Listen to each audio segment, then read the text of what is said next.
আসসালামু আলাইকুম ভিউয়ার্স। আজকের রাতের খাবারে ছিল ভেজিটেবলস, বারবিকিউ চিকেন ও আলু নান। ভেজিটেবলসটা আমি ব্রকলি, ছোট আলু, পেঁয়াজ, চায়না ক্যাবেজ ও গাজর দিয়ে করে নিয়েছি।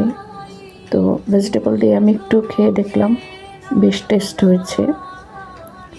আর চিকেন দিয়ে খেয়ে দেখলাম, চিকেনটাও বেশ ভালো হয়েছে, খেতে সফট এবং জুসি হয়েছে। তো ভিউয়ার্স,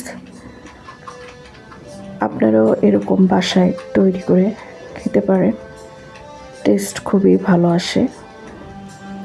তো আমি একটু একটু করে ভেজিটেবল আর চিকেন নিয়ে আলু নানটি খেয়ে নিচ্ছি বললাম। ধন্যবাদ সবাইকে।